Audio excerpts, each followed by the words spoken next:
crois pas. Je ne le crois pas parce que l'environnement international était tel que je crois que c'était... Il faut se souvenir quand même que quand Mitterrand a été élu en France en 1981, ont été élus en Grande-Bretagne Madame Thatcher, en Allemagne Helmut Kohl et aux États-Unis Ronald Reagan. C'est dire que l'environnement international, que la France à ce moment-là choisisse une solution de gauche est quelque chose de pratiquement héroïque dans un environnement international pareil.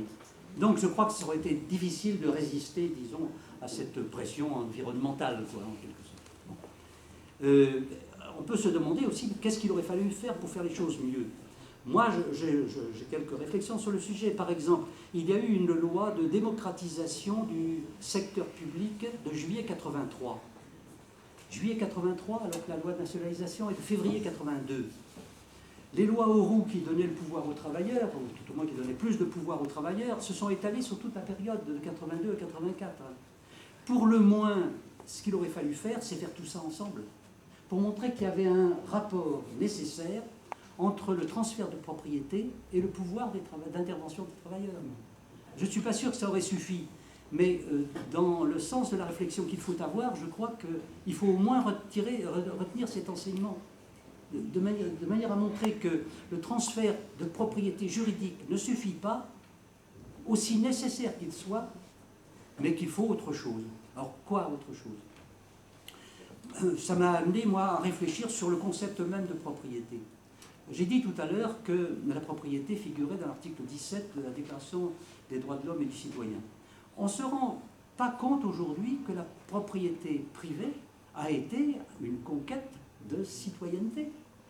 Le fait pour tout le monde, les serfs, de posséder de la terre et que tout le monde puisse avoir une propriété privée, certes a bénéficié à titre principal à la bourgeoisie, mais ça figure à l'article 17 de la Déclaration des droits de l'homme et du citoyen comme une conquête démocratique. Elle reposait sur la conception romaine, du droit romain de la propriété, qu'on résume en général par trois mots romains, usus, fructus, abusus, ce qui veut dire le droit d'utiliser un bien, de retirer les fruits et de pouvoir l'aliéner. Et c'était donc la conception qui présidait à ce moment-là, au moment de la Révolution française.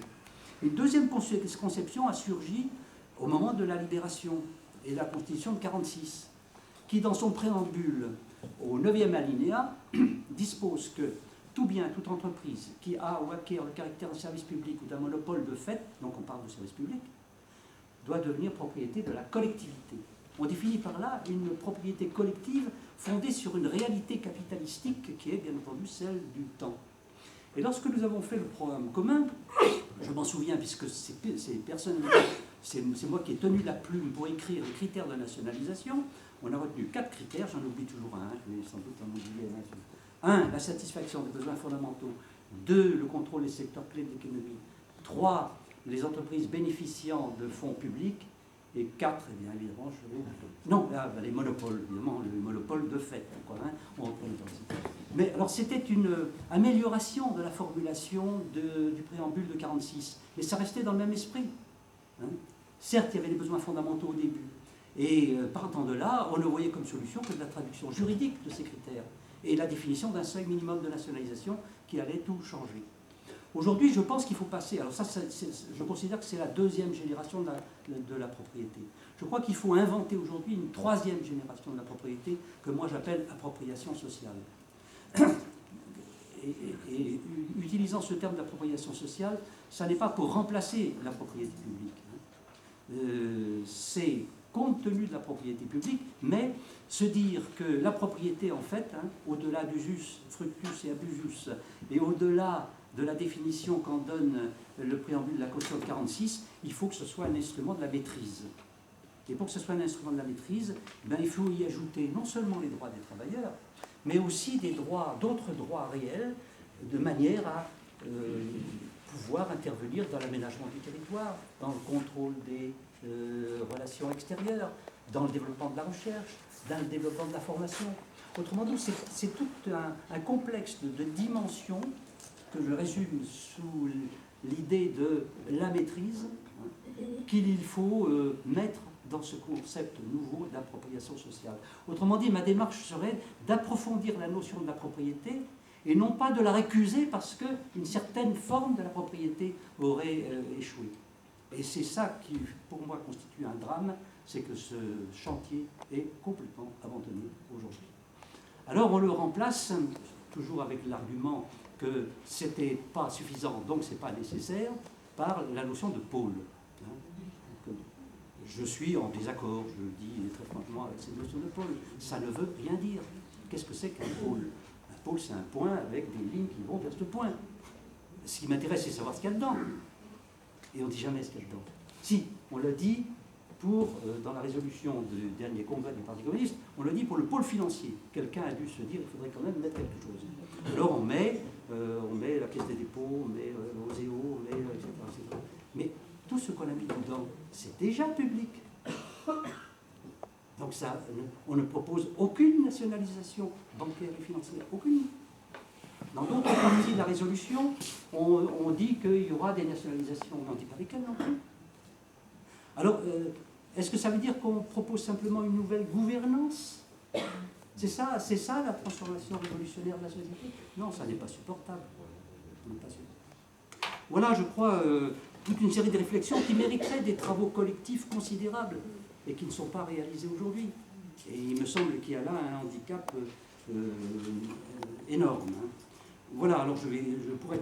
On a évoqué l'Europe. Je n'ai pas dit que je mettais ma foi dans l'Europe pour nationaliser ou européaniser. Simplement, ce que j'ai voulu dire, c'est que l'article 345 dit ce que vous avez repris, à savoir les présents traités ne préjugent en rien le régime de la propriété dans les États membres. Ça veut dire simplement qu'il ne faut pas arguer de l'Europe pour dire qu'on ne peut pas nationaliser, puisque c'est écrit dans les traités européens. Bon. Alors, ça ne veut pas dire que les instances européennes ne nous rattraperaient pas en considérant que si on nationalise, c'est un système de financement qui nuit à la concurrence. Bien sûr que ça serait évoqué, bien sûr que cette objection serait faite. Néanmoins, il ne faut pas considérer qu'on est battu avant d'avoir livré bataille. Voilà ce que je veux dire sur cette question. Alors, on a évoqué 1793, c'est ma référence en matière institutionnelle. Je crois qu'effectivement, c'est un grand texte. Un grand texte qui dit, dans un sujet qui n'est pas celui-ci, mais qui dit, par exemple, le peuple français est l'ami des peuples libres. Il donne asile aux combattants pour la liberté et le refuge aux tyrans. Et là, vous savez écrire. Ça, c'est un texte politique, ça. Je trouve qu'on ne fait plus des textes comme ça aujourd'hui. C'est quand même un peu dommage. Voilà. Qu'est-ce que... Ah oui, Sarkozy. Oui, Sarkozy, il fait problème, il n'y a pas de problème. Non, mais je veux dire par là, c'est qu'on ne peut pas le comparer à ses prédécesseurs. J'ai écrit un article dans l'Humanité pendant l'été qui a suivi son élection, qui s'intitulait « Dérive bonapartiste ». Et puis je m'étais amusé, c'était les vacances, en disant comment je pourrais le caractériser différemment des autres. Alors j'avais essayé de mettre une caractérisation en face de tous les présidents de la République qu'on a eu. Alors, vous pouvez vous amuser à ce jeu-là et mettre d'autres choses que ce que j'ai mis. Alors je disais, De Gaulle, il avait une stature. C'est vrai. Bon.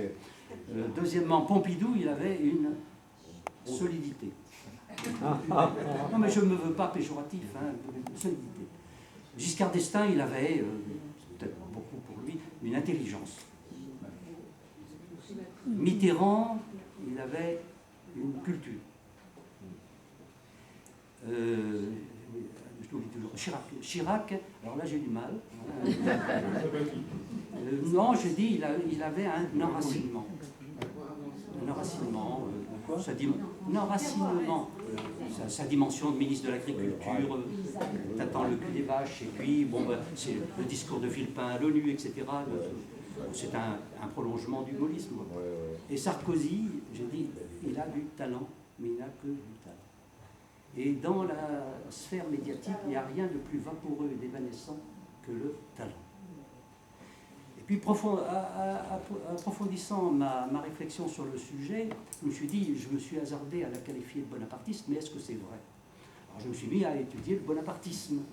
Alors on a deux exemples, le premier, le grand et le petit. Quoi. Et puis, bon, sur la base de mes informations, mais on a là un historien qui pourra enrichir cette réflexion, je me suis dit, le bonapartiste, finalement, quand on cherche les traits communs, c'est un autocratisme, c'est un populisme et c'est un aventurisme. Et on n'a pas de mal, hein, je ne vais pas le faire pour allonger, à mettre dans l'autocratisme de Sarkozy le peu de cas qu'il fait même de la Constitution de la Ve République, de l'article 20, le gouvernement détermine et conduit la politique de la nation, bon, ça n'existe plus aujourd'hui. Un populisme, tout le côté compassionnel, hein, il saute sur le dernier fait divers pour montrer qu'il reçoit les gens dont l'enfant a été victime d'un pédophile, etc. etc. Vous voyez, donc, bon, son lien avec les sondages, la communication, etc. Puis l'aventurisme, parce qu'effectivement, il n'a pas cette notion d'histoire, on le disait tout à l'heure. Hein, il vit dans l'instant. Donc il est déterminé par les contingences du moment. Ce qui est finalement paradoxalement notre chance. Nous avons la chance d'avoir un aventurier à la tête de l'État. Parce que les deux précédents, l'un a terminé à Waterloo et l'autre à Sedan. Alors, où terminera Sarkozy? Voilà la grande question politique de notre temps. Non, n'anticipez pas, c'est pas encore fait. Moi, ce qui m'intéresse, c'est le point final, parce qu'il y aura un point final. Hein. C'est pas possible, si vous voulez, que cet homme désordonné, cet homme aussi en infraction avec le pacte républicain, termine correctement son règne. Il n'a pas le sens, il n'a pas la prudence d'un homme de pouvoir intelligent dans un pays aussi compliqué, aussi politique que la France. J'ai sans doute pas répondu à toutes les questions, je m'en excuse, hein, mais comme elles étaient toutes intéressantes et que je partage tout ce qui a été dit, c'est peut-être pas la peine d'insister. Quelques questions quand même. Michel. À la fin, je recommence. D'abord, je vous remercie pour la qualité et la précision de votre exposé. Alors, sur le service public, moi, il y a un certain nombre de questions et de problèmes. Le service public est encore en France un socle très important.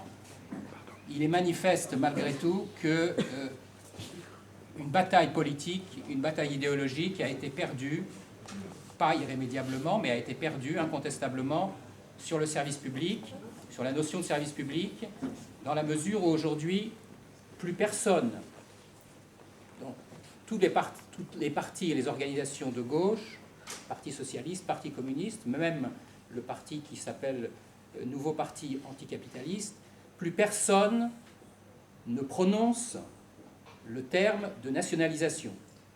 C'est-à-dire plus personne ne considère, on est tous, à juste titre, focalisés sur la défense du service public. Mais la bataille, je pense que la bataille a été provisoirement perdue, enfin provisoirement j'espère, sur le fait que tout ce qui a constitué au XIXe et au XXe siècle le slogan majeur de toute l'éducation socialiste, à savoir la prise de possession des moyens de production et d'échange, a complètement disparu du discours et de la vision de ce que doit être le service public. Alors il y a effectivement un gros problème par rapport à cela, c'est que on disait la solution c'était nationalisation. Alors nationalisation oui, ou du moins rendre public oui, mais aujourd'hui sur les moyens de production et d'échange, on voit que du fait de la mondialisation capitaliste, du fait de l'Europe et de la mondialisation même, nationalisation sur le versant économique, production et échange, ça pose problème. C'est-à-dire qu'il faut arriver à concevoir et construire ensuite des modalités d'appropriation publique des moyens de production et d'échange, mais qui ne peuvent pas, compte tenu de l'interdépendance totale des économies les unes par rapport aux autres, et je pense que ça a été une des raisons, vous l'avez dit, ça a été une des raisons de l'échec partiel des nationalisations dans les années 80, celles auxquelles vous avez contribué. Donc ça c'est vraiment le premier problème. Et le deuxième problème, c'est que dans cette bataille idéologique, dans cette bataille politique, c'est que la population, enfin une majorité de la population, a pu être convaincue, tort, mais enfin peut être convaincu que nationalisation ou service public égale bureaucratisation égale Union soviétique, enfin je caricature, mais c'est les mots. Et que donc il y a là aussi une bataille politique et une bataille idéologique très importante à mener sur comment doivent être gérés, organisés, dirigés les services publics pour que, effectivement, on n'aboutisse pas à ce genre de choses. Merci.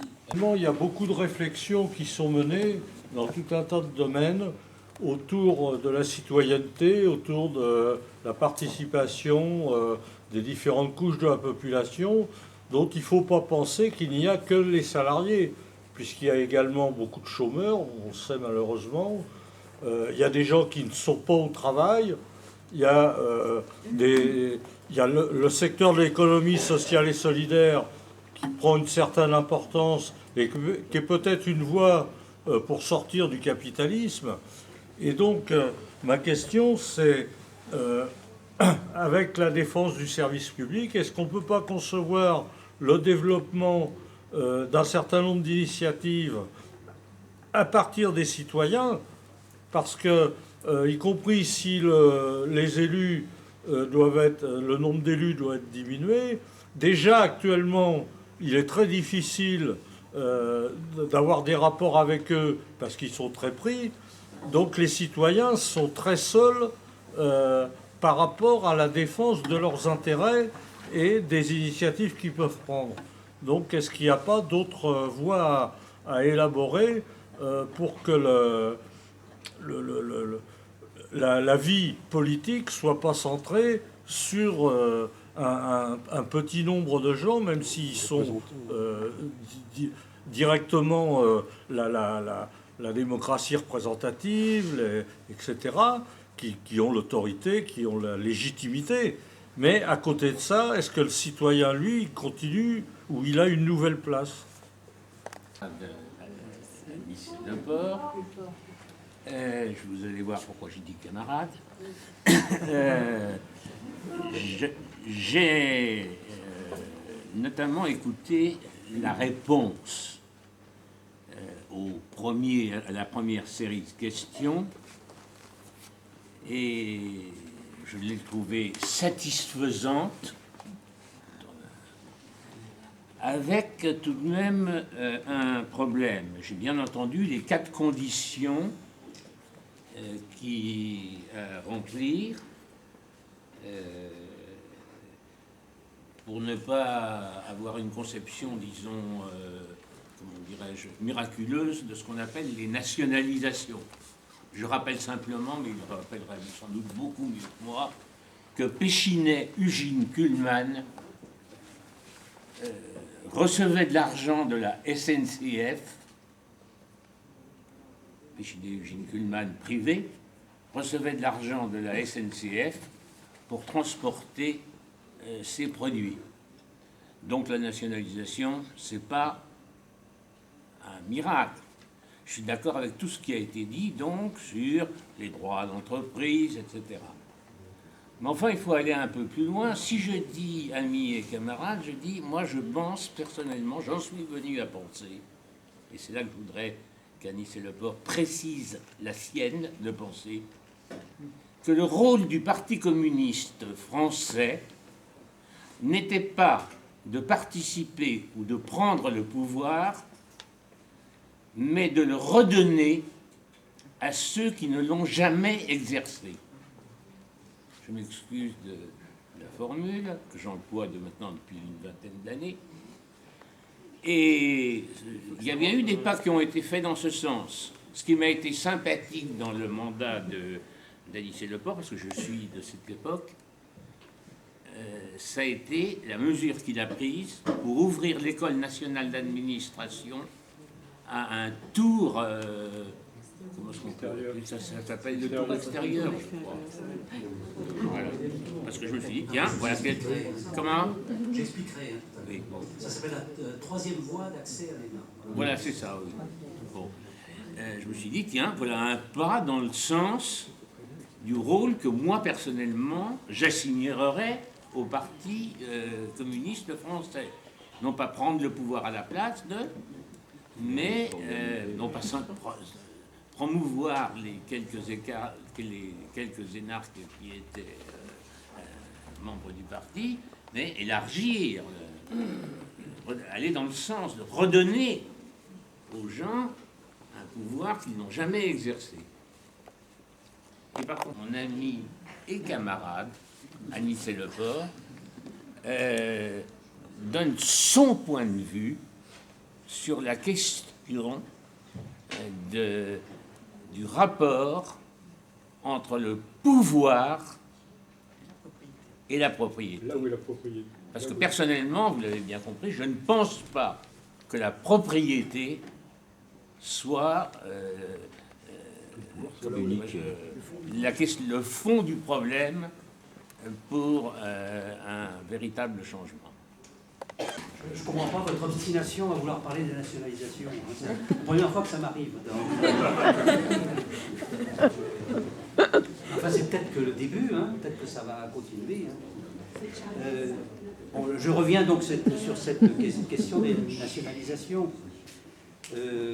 C'est vrai qu'il y a là une sensibilité qui a été perdue. Alors, on joue un peu sur les mots. On dit, et la droite encourage, évidemment, on dit, mais pour avoir la maîtrise d'un service public, finalement, on n'a pas besoin de la propriété. Et la notion juridique qui correspond à cela aujourd'hui, c'est ce qu'on appelle la délégation de service public. C'est-à-dire, sur la base d'un cahier des charges, on demande à un organisme privé, une entreprise privée, d'assumer une mission de service public. On lui assure, bien entendu, une certaine rémunération, mais elle reste privée. Alors, certains pensent faire une découverte en disant cela. Il y a des arrêts du Conseil d'État de la fin du 19e siècle qui disent qu'une entreprise privée peut assumer une mission de service public. Donc, ça n'est pas nouveau. Simplement, on remet ça à la mode contre la notion de propriété publique. Alors, on valorise, dans ces circonstances seulement, le service public, mais pour montrer que ça n'est pas lié nécessairement à la propriété. Là, c'est quelque chose de très malsain, puisque des hommes de gauche et des gens qui sont aujourd'hui au Parti communiste participent à cette manière de voir. Je me souviens d'un article de Jean-Claude Guessot dans l'Humanité, au moment de la nationalisation d'Air France, non, un peu après, lorsque ça s'était retourné, où il nous expliquait que pour Air France, passer de 80% du capital public à 56%, c'était une désétatisation, mais passer de 56 à 33, c'était une privatisation. C'est un beau raisonnement, celui-là. Aujourd'hui, Air France est à 16%. Voilà le résultat. Le geste principal que l'on fait quand on touche à une entreprise publique, c'est quand on passe de 100 à 99. Parce que par ce 1%, on la rend marchande. Tant qu'elle est à 100%, on peut dire qu'il n'y a pas de capital, puisqu'il n'est pas sur le marché, il n'est pas vendable. C'est un bien public, et qui appartient à la collectivité, et qui est indivisible, comme la République est une indivisible. On sort de la sphère marchande un bien qui est un bien public par nature, sur la base duquel on peut faire du service public. Alors, bien entendu, c'est vrai que, j'ai parlé de la concession, de la régie, on peut imaginer des formes qui relèvent de l'économie mixte et qu'on n'a pas de raison d'exclure. Mais ce qui est le raisonnement que l'on peut faire au niveau d'une entreprise et d'un service public particulier, est-ce qu'on peut le généraliser à l'ensemble de la nation? Moi, je réponds non. Il ne peut pas y avoir de service public organisé de manière cohérente et rationnelle sans un secteur public, c'est-à-dire sans une propriété publique large, avec des exceptions périphériques, marginales. Mais il ne faut pas confondre, je dirais, en économiste, le microéconomique et le macroéconomique. C'est une erreur de raisonnement que celui que je rappelais, fait par Jean-Claude Guessot dans ce fameux article de l'Humanité. Et puis alors ça rejoint, me semble-t-il, quelque chose qui me fait de la peine quand même, parce que j'ai l'impression qu'il y a des camarades, et je les appelle camarades aussi, même quand je suis en désaccord avec eux, qui n'en finissent pas de se débarrasser de la crainte d'être accusé de soviétisme. Autrement dit, parce qu'on a trop adoré une certaine étatisation, On nie aujourd'hui tout ce qui relève de l'État. Et en même temps, avec l'eau du bain, les services publics, et l'État lui-même, et les institutions. On ne parle pas plus aujourd'hui des institutions qu'on ne parle pas de l'autorité publique. C'est là aussi, me semble-t-il, une erreur de raisonnement fondamentale. En 1989, j'avais fait adopter par le comité central, c'était dans des tourments internes considérables, hein, je peux vous l'assurer, un projet constitutionnel pour marquer le bicentenaire de la Révolution française. Le Parti communiste était à l'époque le seul parti à disposer d'un texte complet sur les dispositions constitutionnelles que nous prenions. Il y avait entre autres dans ce projet, je le dis unanimement, qu'on était contre l'élection du président de la République au suffrage universel, on le disait clairement. Et l'on disait que l'on était pour un septennat non renouvelable. Aujourd'hui, on ne parle pratiquement plus de cela, et quand on en parle, c'est incompréhensible. Et c'est pourquoi, alors évidemment, je l'ai mis un peu de provocation, peut-être certains d'entre vous ont lu un article que j'ai fait dans l'Humanité il y a 1 mois et demi, 2 mois, où à la fin de l'article, je propose qu'on ne présente pas de candidat à la prochaine élection présidentielle, qu'on la boycotte en disant pourquoi. Parce qu'il me semble que le caractère pernicieux de cette élection est aujourd'hui tel que le moment est venu de faire un acte qui montre qu'on veut rompre avec ce système. Malheureusement, Georges Ségui est monté en ligne 3 jours après pour dire que tant qu'elle existe, il faudra y participer. Bon, c'est un débat. C'est un débat. Moi, j'ai donné mon avis, Georges Ségui a donné le sien. Maintenant, c'est à vous de trancher, de débrouiller avec ça. Dans la statut qui est le mien, moi, j'ai fait mon boulot. Maintenant, je ne sais pas ce qui se passera. Mais j'ai voulu simplement poser la question. Il m'est arrivé de poser la question devant les groupes parlementaires du Parti communiste en disant « Je voudrais bien sortir de cette salle en sachant quelle est la position du Parti communiste sur l'élection du président de la République au suffrage universel. » La réponse qui m'a été faite par Colette Seat, c'est « Bien sûr, on est contre le principe, mais tant que les Français ne seront pas acquis à cette idée, on ne change rien. »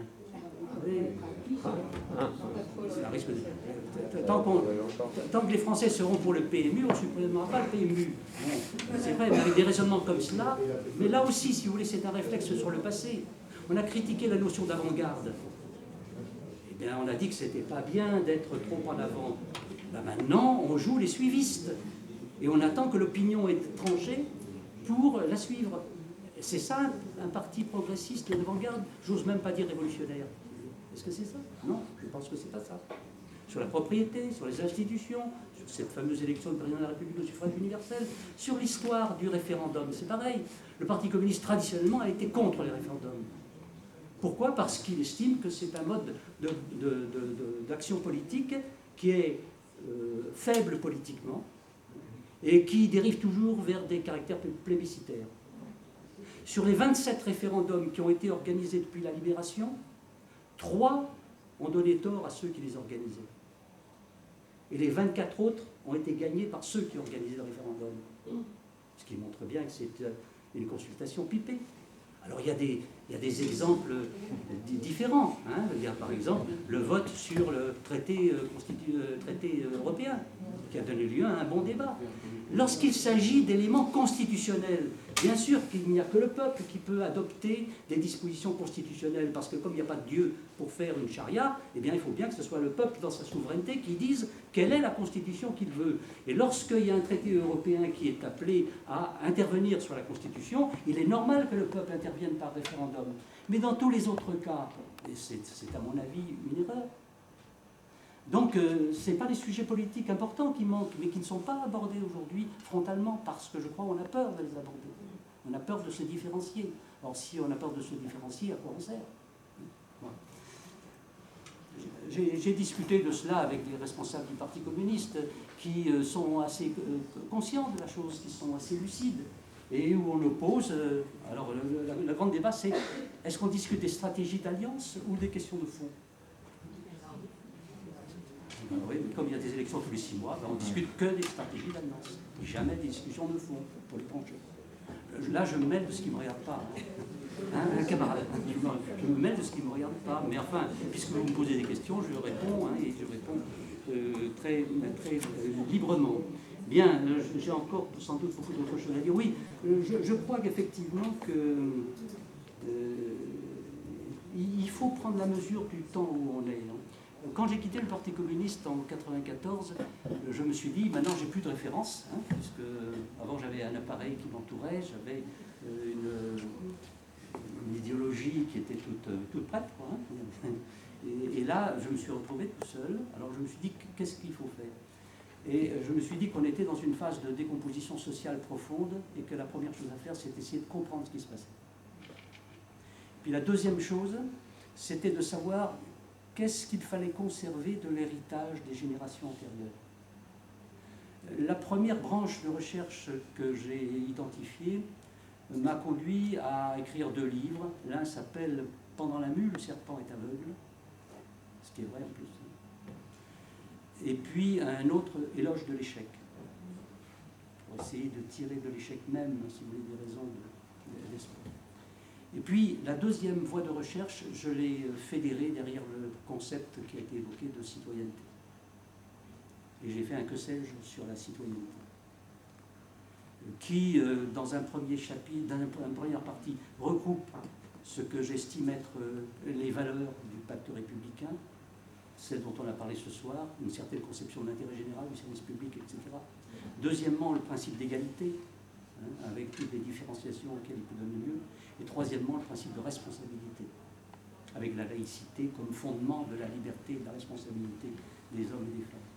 Puis d'autres choses sur lesquelles je n'insiste pas. Alors on a parlé de la troisième voie de l'ENA. C'est vrai, ça a été la réforme la plus provocatrice pour la droite. Alors que le statut général des fonctionnaires n'a pas donné lieu à des débats méchants, quoi. Pourquoi? Parce que, dans un premier temps, Toubon et Séguin, qui menaient la bataille contre moi, m'ont dit dans un premier temps, vous voulez faire un statut général des fonctionnaires communistes? J'ai dit non, jugez-moi sur pièce, dites-moi où est le statut. Alors ils m'ont dit oui, mais c'est quand même un statut des fonctionnaires socialistes. J'ai dit non, c'est pas non plus. J'ai dit c'est un statut des fonctionnaires républicains. Ni communiste, ni socialiste, il est républicain. Bon, ils ont fini par l'admettre. D'ailleurs, Séguin a disparu. Il ne venait plus en séance quand je défendais ce statut-là. Il y avait que Toubon, mais il est moins intelligent que Séguin. Il n'avait pas compris tout de suite.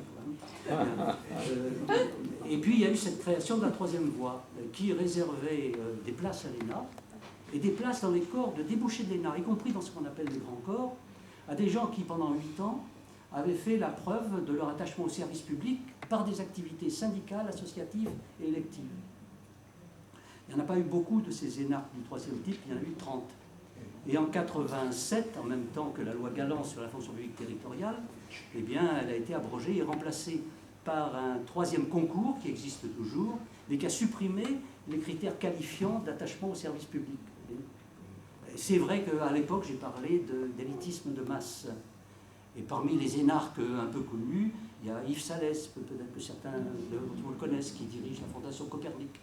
Et puis il y a Jacques Nicolov aussi qui a été... Bon, je ne porte pas de jugement sur eux, mais je veux dire que ce sont des gens qui existent dans la vie publique et qui méritent d'avoir été consacrés énarques du troisième type. Voilà. Bon, je m'excuse, je n'ai pas répondu à tout, mais de fil en aiguille comme ça, on répond à des questions qui ne sont pas posées et on ne répond pas aux questions qui sont posées. Avant de prendre quelques questions, c'est peut-être mon statut qui m'oblige à faire 2 précisions sur la position officielle du parti. Alors, on pourra discuter sur le fait qu'elle est défendue ou pas sur les institutions. On est toujours officiellement très attaché à ce que tu avais fait en 89. Ça a été réaffirmé par Paul Borvo à l'époque. Et donc, nous sommes toujours officiellement contre l'élection du président de la République au suffrage universel, même si on n'en fait pas une campagne politique. Tu as raison.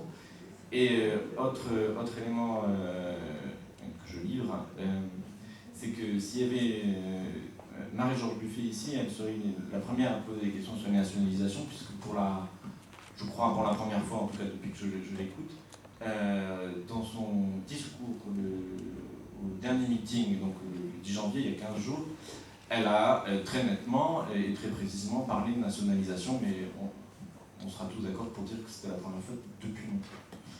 Voilà. Alors, le fait que vous en parliez ce soir, c'est peut-être l'hirondelle qui va faire le printemps politique. Il y a une ligne qui se dégage. Stéphanie.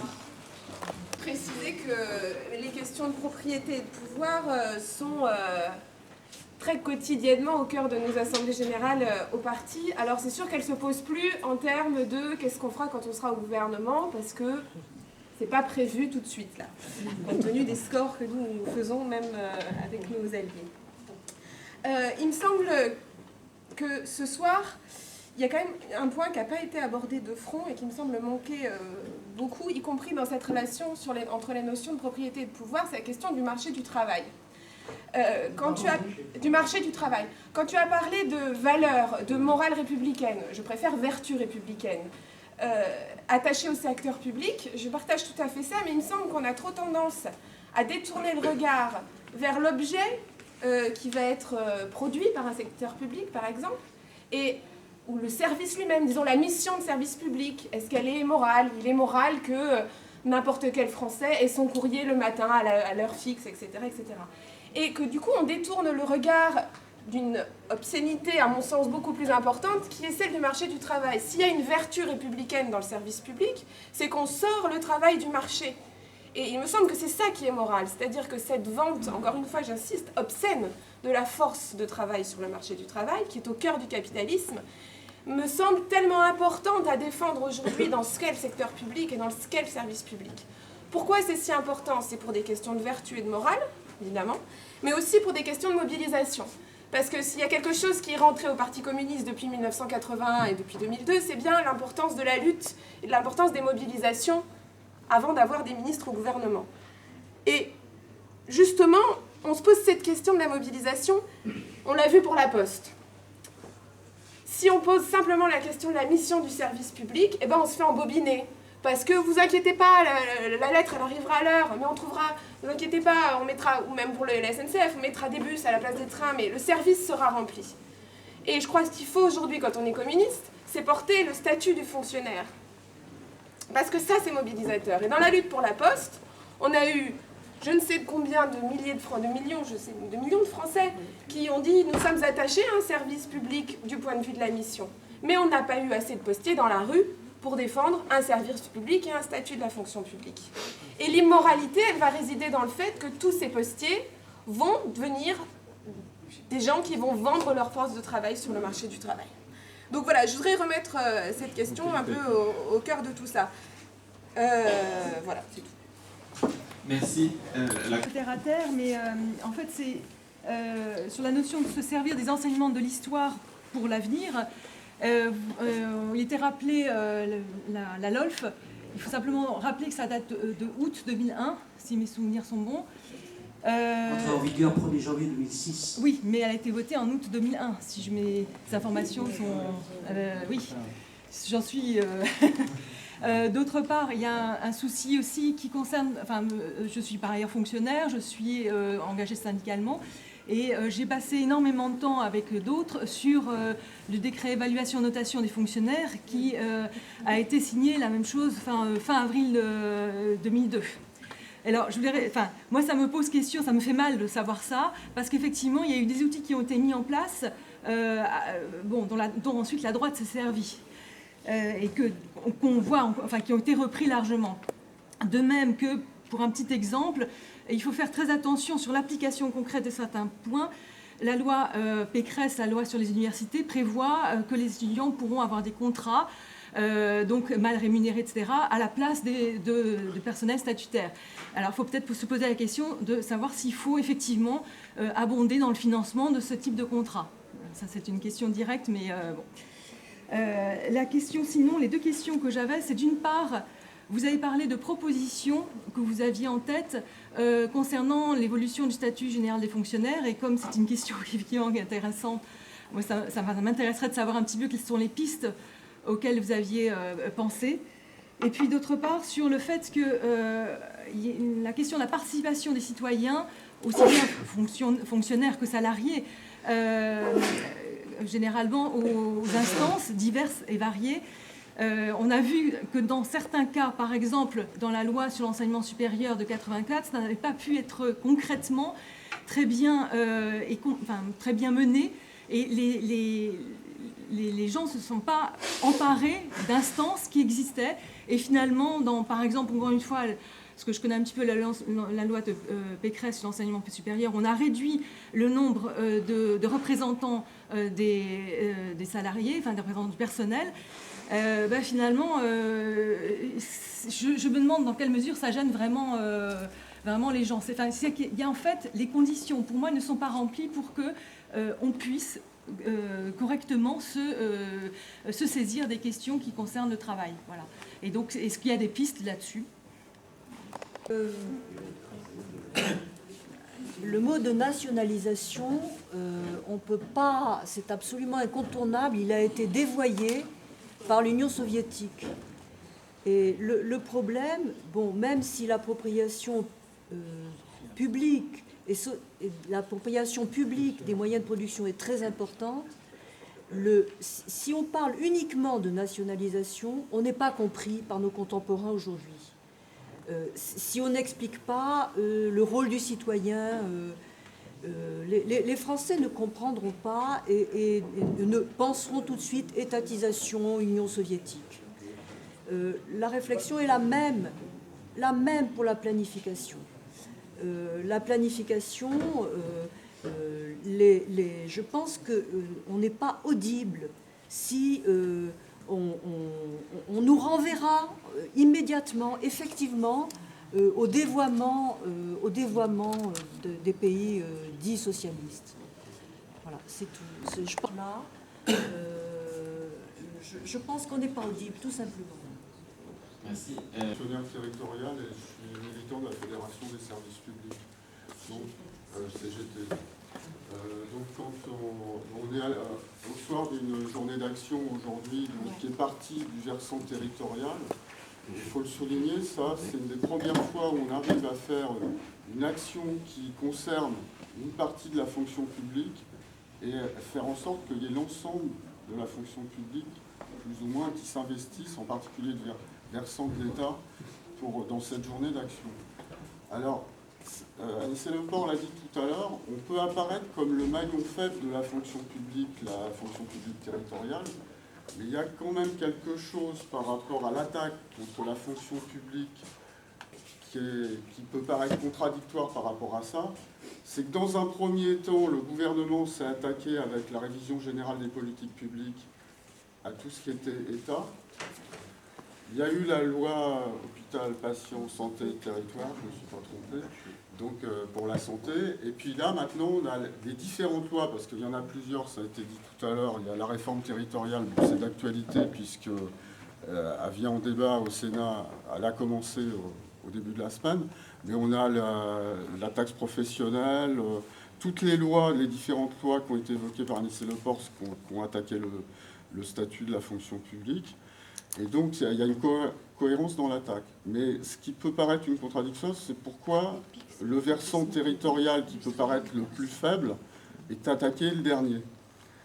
Je pense qu'il y a quelque chose qui s'est passé depuis la décentralisation, c'est-à-dire qu'on a eu une augmentation, alors avec des hauts et des bas, parce que les délégations de services publics, les attaques contre le service public, on en a eu. Mais sur la durée, depuis la décentralisation, on a eu une augmentation de l'emploi public et de l'intervention du service public. Et c'est pas seulement du service public territorial, c'est pas seulement lié à des intégrations de l'État. C'est aussi qu'il y a eu aussi des développements en tant que tels. Alors, je suis d'une collectivité, alors, je suis du Havre, hein, et donc le Havre, c'était une collectivité à direction communiste jusqu'en 1995. Et après 1995, c'est passé UMP. C'est d'ailleurs une des plus grosses mairies UMP de France. Mais on a quasiment tous les services publics qui sont restés en régie. Il y a eu très, très peu de privatisation. Donc il y a y compris des élus qui ont des discours libéraux quand ils sont au gouvernement, et quand ils sont en gestion locale, ils ont une contradiction qui est la nécessité de répondre aux besoins sociaux. Et donc, je pense qu'on l'analyse un peu comme ça, nous, au niveau de notre fédération, ce qui est en train de se passer. Et en même temps, ça ouvre les perspectives. En s'appuyant sur ça, je pense qu'on a des points d'appui pour contrecarrer les ambitions du gouvernement. Alors, la tâche est dure, hein, parce que l'attaque, elle est frontale. quand on s'attaque aux moyens et au statut, c'est sûr que c'est un peu difficile à contrecarrer. Mais on l'espère quand même. Mais on a un précédent fâcheux dans notre secteur dont on ne parle pas beaucoup, c'est la transformation des offices publics HLM en offices publics de l'habitat, et qui se traduit en fait par la disparition du statut de la fonction publique dans le logement. Donc on mène encore la bagarre là-dessus, mais là ça s'est passé. Alors ça a mis 30 ans, hein, il y avait des ambitions depuis 30 ans de mettre à mal ce statut, mais bon, ils y sont arrivés quand même, avec un certain consensus politique, enfin pas général, mais un consensus entre droite et Parti socialiste, quoi. Et puis j'ai un deuxième point, c'était sur l'Europe, donc je vais faire très court, hein, parce que je suis investi dans le mouvement syndical européen. On a quand même des valeurs de service public qui sont portées par le mouvement syndical européen, et on a réussi à imposer les syndicats français, par exemple, une définition du service public à la Fédération syndicale européenne des services publics, en reprenant les valeurs du service public tel qu'on le connaît en France. Donc ça montre bien qu'il y a pas, tout n'est pas bouché, quoi. Bon, il y a l'Europe, l'Union européenne et sa foutue concurrence libre et non faussée, mais il y a des perspectives au niveau du mouvement syndical qui sont portées par le mouvement syndical. Voilà. Merci. Donc, c'est une question, à mes yeux, fondamentale. On a pu dériver sur des questions de fond, on a parlé des institutions, on a parlé de la propriété publique.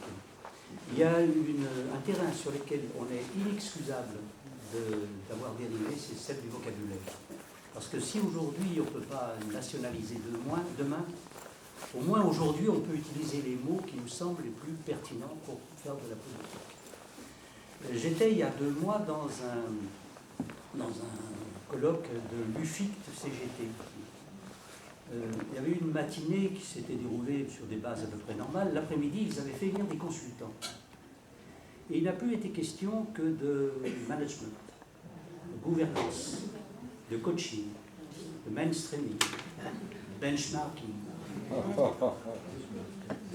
Mais moi, ça me faisait mal. Et j'ai des collègues hauts fonctionnaires que j'estime pour leur qualité professionnelle, mais qui croient malin d'utiliser des mots qui sont en général des mots anglo-saxons.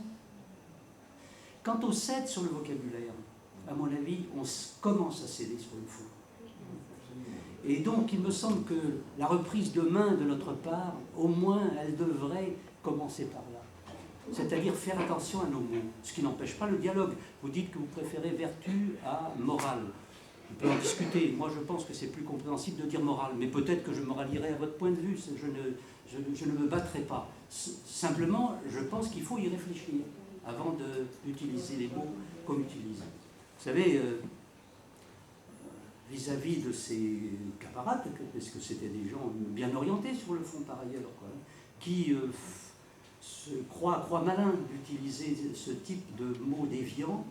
Moi, je rappellerai Pascal qui disait « quand on veut faire l'ange, on fait la bête ». Et ça n'ajoute rien au fond. Et je crois même que c'est une caractéristique de la période actuelle. Moins il y a de fond, plus on a tendance à avoir recourir à des mots qui ont un caractère un peu exotique. On peut aussi citer Victor Hugo qui disait « la forme, c'est du fond qui remonte à la surface ». Et quand je dis qu'il faut faire attention, c'est parce que, par exemple, autour de moi, j'entends parler de la votation citoyenne. D'abord, moi, je n'utilise jamais citoyenne comme adjectif. Pourquoi? Parce que c'est une facilité. On parle de l'entreprise citoyenne, de l'administration citoyenne, de l'école citoyenne, etc. En général, on en parle pour ne pas dire le contenu de ce que l'on veut dire par là. Donc c'est tout à fait pervers. Et je ne parle pas non plus de votation. Pourquoi a-t-on été chercher ce mot en Suisse, avec la deuxième votation qui a suivi sur le libéral? Est-ce qu'on ne pouvait pas tout simplement parler de consultation populaire, avec des mots simples, qui sont de chez nous, et qui ne courent pas le risque de déviation? Bon, alors, quand on est sur une tribune, comme ça m'est arrivé avec un camarade des PTT qui dit toutes les 30 secondes votation citoyenne, comme il se bat, je ne vais pas lui dire que c'est pas bien de parler comme ça. Mais aujourd'hui, puisqu'on n'en a pas parlé, je me permets de le dire. Je crois que c'était très important. De même, par exemple, j'ai écrit un article dans l'Humanité intitulé « Communisme, un mot à protéger ». Un mot, oui c'est ça, hein, un mot à protéger. Bon, je n'engage pas la discussion de fond, mais c'est important de faire attention aux mots. Les mots, c'est très important. Le vocabulaire, c'est très important. C'est toujours du fond que l'on tire avec le vocabulaire. Et ça, au moins, c'est notre seule responsabilité d'utiliser tel mot plutôt que de tel autre. Bon. Là je souhaitais placer ce couplet, c'est fait. C'est bien. On a parlé du marché du travail. Oui, ça pose une question effectivement très intéressante et très importante. Et à laquelle, personnellement, je travaille. Je viens de faire un projet d'article pour la revue du droit du travail qui posait la question convient-il de rapprocher le statut des agents publics et des salariés. Alors ça pose une question très difficile, très importante, parce qu'à la fois, effectivement, il est normal de vouloir améliorer la situation de tous les salariés, qu'ils soient du public ou du privé. Mais en même temps, moi je défends l'idée qu'il faut défendre le statut des fonctionnaires en tant qu'il concerne des salariés qui sont au service de l'intérêt général. L'intérêt général qui, depuis Philippe le Bel, n'est pas comparable aux intérêts particuliers. Ce qui fait qu'il y a là une contradiction réelle entre la nécessité de faire progresser tout le monde tout en différenciant. Il n'y a pas de solution qui s'impose d'elle-même dans cette affaire. Et bon, j'ai fait un article pour essayer d'expliquer tout cela. Alors la CGT, fort heureusement, a repris cette idée, derrière l'idée qui a été l'une des 4 ou 5 importantes de son dernier congrès, l'idée du nouveau statut du travail salarié. Alors j'ai lu le numéro du Peuple que la CGT a consacré à cette idée du nouveau statut du travail salarié. C'est un numéro du Peuple d'août 2009.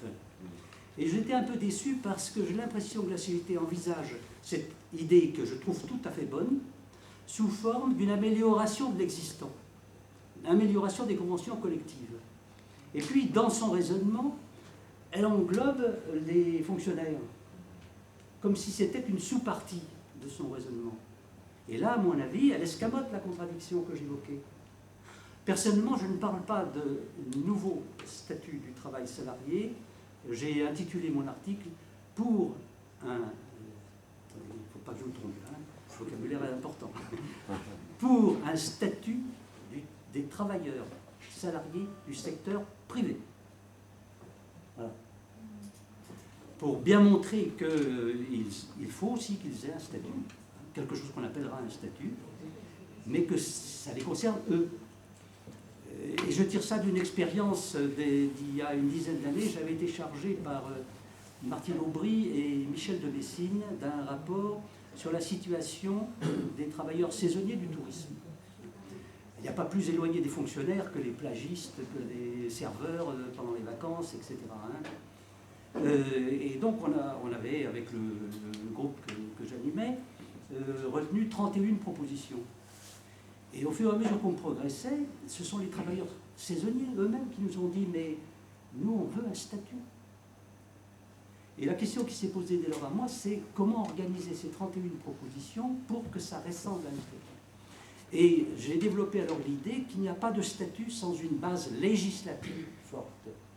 Ce qui fait que je pense que dans le statut du travail salarié dont je parle personnellement, ce qui caractérise ce statut, ce n'est pas l'amélioration des conventions collectives qui est souhaitable par elle-même, mais c'est l'existence au sein du Code du travail d'un corpus de règles qui fondent ce statut sur des bases législatives, la loi étant l'expression de la volonté générale. Donc c'était une bataille politique. Alors j'ai écrit récemment, il y a 2 jours, à Jean-Christophe Ledugou et à Maryse Dumas pour leur demander de m'expliquer ce qu'ils veulent dire par là. Parce que la CGT ne veut pas parler du statut du travail salarié. Elle ne veut pas parler du statut des travailleurs. Elle veut parler du travail. Alors je leur fais un procès d'intention, je soupçonne que c'est pour mélanger le public et le privé. Mais qu'ils le disent à ce moment-là, ça sera plus clair. Et si ce n'est pas ça, eh bien, discutons des mots, discutons du vocabulaire à ce moment-là pour voir celui qui est le plus adapté. Et donc je joins à cette réflexion l'idée de nationalisation et de planification. On peut réfléchir à votre remarque. Hein. Est-ce que les nationalisations, il ne faut plus en parler parce que c'est définitivement entaché de perversion, on peut en discuter. Hein. D'une part, à mon avis, il n'y a pas d'obligation d'en discuter parce que si on parle d'appropriation sociale, d'une part, et si d'autre part on envisage une propriété publique qui irait au-delà de la nation, qui serait européenne ou qui serait mondiale, sur l'eau, sur le sous-sol, l'agroalimentaire, etc. Effectivement, ça n'est plus au sens du vocabulaire français une nationalisation, c'est une mondialisation, une européanisation. Alors d'une part, ça n'exclut pas, malgré tout, des nationalisations. Mais c'est vrai qu'il faut réfléchir à la manière dont on va dénommer l'appropriation sociale lorsqu'elle se réalisera au niveau européen ou au niveau mondial. C'est une question de notre temps, c'est une question politique d'aujourd'hui. Et encore faut-il avoir le débat. Et là, à part ce soir, on n'en a pas beaucoup. Hein. Bon. Mais moi, je ne céderai pas, si vous voulez, devant l'adversaire, hein, comme l'ont fait certains communistes. Moi, le fait qu'on m'accuse de soviétisme, d'abord, il faudra le prouver. Hein. Je n'ai jamais versé dans cette manière d'être. Et puis, je refuse le terrorisme des mots qui me sont opposés. Hein. Je refuse également de me priver de parler de planification. Pour moi, la planification, c'est une démarche de raison. Et de Descartes à Diderot jusqu'à aujourd'hui, je pense que nous avons comme caractéristique de notre républicanisme la primauté de la raison. Si la France est le pays qui a, on peut dire presque, créé la laïcité, c'est en raison de Descartes, de Diderot et de ceux qui ont suivi. Et c'est pour ça que je ne cède pas devant l'adversaire. Sur les nationalisations, il y a un débat possible. Sur la planification, il ne faut pas donner l'impression que tout est résolu si on défend la planification. Mais pour autant, je ne me priverai pas du mot s'il m'est utile. Je m'en priverai d'autant moins que notre adversaire de classe a banni ce mot de tout le débat politique. Voilà, excusons d'être entre 81 et 84, j'ai refait tous les textes de la Constitution. Tout ce qui était législatif ou réglementaire a été refait, sauf un. Le décret du 14 février 59 sur la notation. Et c'est pas qu'on n'en ait pas discuté, on a discuté des dizaines d'heures avec les organisations syndicales. Et j'en tire comme conséquence, moi, que c'est un problème insoluble. Évaluer les gens suppose une démocratie parfaite, où l'on puisse parler de son supérieur hiérarchique ou des gens qui sont sous vos ordres. Est-ce qu'aujourd'hui les conditions sont réalisées pour que ce débat démocratique puisse avoir lieu et puisse avoir lieu sereinement? Non. Donc on ne peut s'en sortir que par de la technique évaluatrice. Et ça, évidemment, c'est très critiquable et c'est une impasse. Au mieux en être évalué. Vous voyez, c'est joli comme formule. Les fonctionnaires ont un nouveau droit, celui d'être évalués. Bon, mais on pourrait discuter. Les fonctionnaires, dans ses premiers articles, prévoient que certains emplois publics peuvent être réalisés sur contrat, hein, lorsqu'il n'existe pas de force de travail correspondante aux missions qui apparaissent à un moment nécessaire, parce qu'on n'a pas fait l'effort de formation nécessaire. Pour les travaux qui ont un caractère saisonnier, il y a toute une série de cas. Mais c'est strictement limité. Ça n'a rien à voir avec ce qui s'est passé ensuite, hein, où on a ouvert, surtout dans la fonction publique territoriale. Jean-Paul Bailly, pour la Poste, disait qu'en 2012, la majorité des agents des PTT seraient contractuels. Alors que le débat en 90, sous la direction de Paul Tides, garantissait que l'emploi public dans les PTT resterait des emplois de fonctionnaires. Bon, c'est vrai pour les France Télécom, c'est vrai pour la direction des constructions navales, tout ça c'est privatisé, et les promesses qui ont été données sur le statut des personnels, évidemment, ont été très rapidement oubliées. Et ce n'est pas pour rien que dans son discours de Nantes du 19 septembre 2007, Sarkozy, pour illustrer sa révolution culturelle, a dit que l'accès aux emplois publics dans la fonction publique devait se faire sur le même plan, soit par le concours défini par le statut, soit par des contrats de droit privé. Il a ajouté privé. Donc on est bien en plein débat et en pleine déstructuration de ces fonds publics. Alors que vous m'avez demandé qu'est-ce que je ferais si j'étais ministre de la fonction publique, c'est ça, hein? Bon, non, c'est pas tout à fait ça, mais enfin je répondrai quand même. Il y a plein de choses à discuter, hein. Par exemple, il y a un inspecteur de l'équipement qui s'appelle Serge Valmont qui a avancé l'idée que puisque la durée de vie professionnelle augmente, on pourrait très bien envisager pour les fonctionnaires une double carrière. C'est-à-dire à mi-carrière, on proposerait aux fonctionnaires de faire toute autre chose au bénéfice d'une formation nécessaire, bien entendu. Et je crois que ça serait bien, par exemple, pour nombre d'enseignants.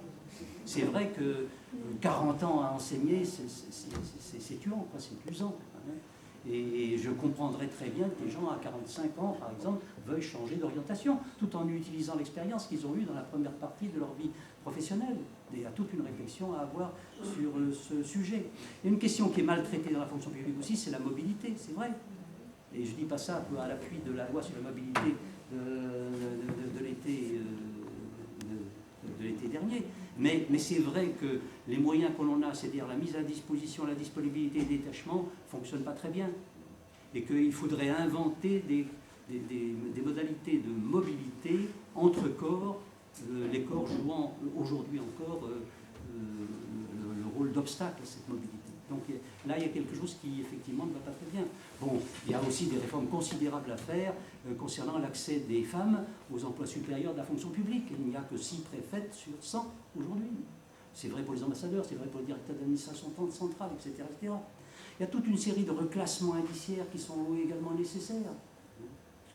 Puis il y a des modalités de dialogue social qui ne sont pas au point non plus. Depuis 1983, il n'y a plus de véritable négociation dans la fonction publique. Depuis qu'on a désindexé les salaires par rapport au prix, il n'y a plus de négociation salariale possible, puisque de toute manière, le gouvernement ne se sent pas obligé de suivre les prix, etc. etc. Donc je ne veux pas trop insister parce que l'heure avance. Mais ce que je veux dire sur la fonction publique, c'est que je crois qu'aujourd'hui on est dans une phase, peut-être que la journée du 21 d'aujourd'hui ne l'a pas marqué avec éclat, mais regardez par exemple, j'ai dit tout à l'heure, Nicolas Sarkozy ne peut plus faire sa révolution culturelle, il ne peut plus utiliser le mot. La crise, la notion d'amortisseur social l'a disqualifié pour une attaque frontale de cette envergure et de ce caractère spectaculaire. Ça ne veut pas dire qu'il ne poursuivra pas de la même façon, par des lois sur la mobilité, sur la modernisation, etc. Et il gardera son cap, c'est certain. Mais il ne peut plus avoir l'ambition qu'il avait affichée.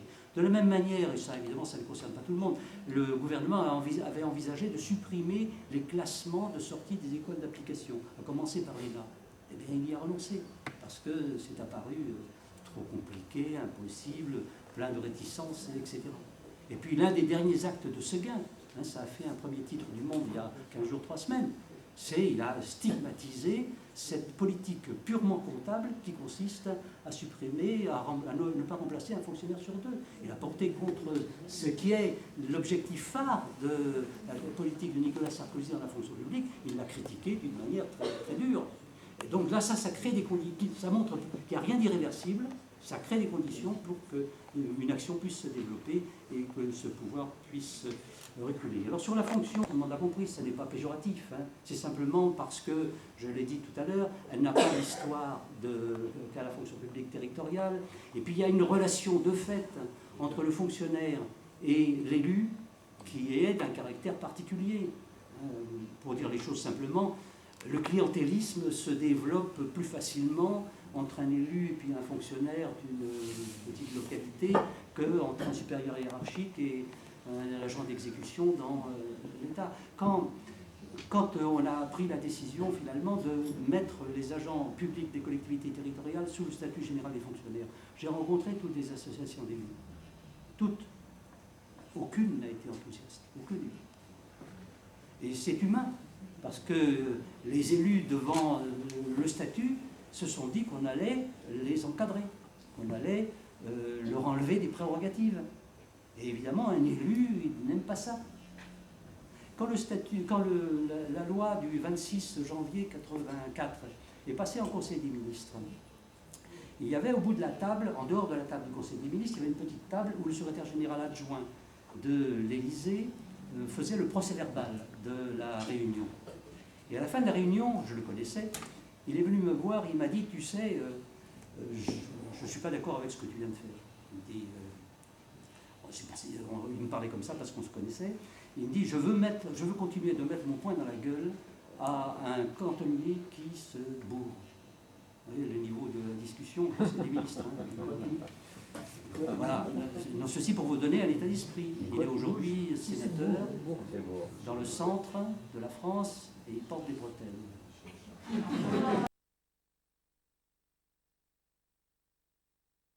L'appel aux contractuels.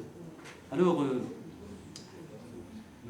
là-dessus, voilà, sur l'Europe, c'est vrai.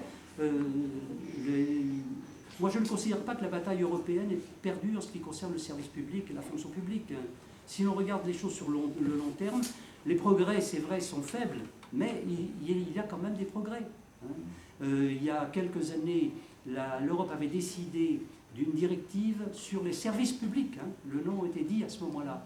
Barroso l'a refusé, malgré les 500 000 signatures qui ont été apposées sur une pétition organisée par la CES et à laquelle participait la CGT. Donc ça n'est pas une bataille perdue. Et face au développement de la crise actuelle, je crois que l'idée de service public est une idée qui pourra prospérer.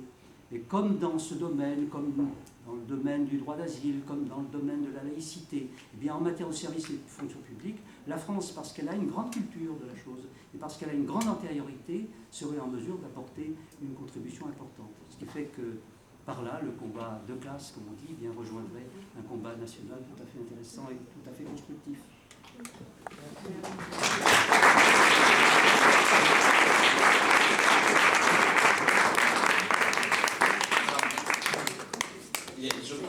Important. J'ai entendu quelques fois, enfin 2 ou 3 fois entendu parler de République. C'est un mot qui est en train de disparaître. RF, c'était la République française. Maintenant, on dit, on ne sait pas sur les timbres. Si on voit RF, ce sera peut-être la République finlandaise. Alors avant, la Finlande, elle avait comme nom Suomi.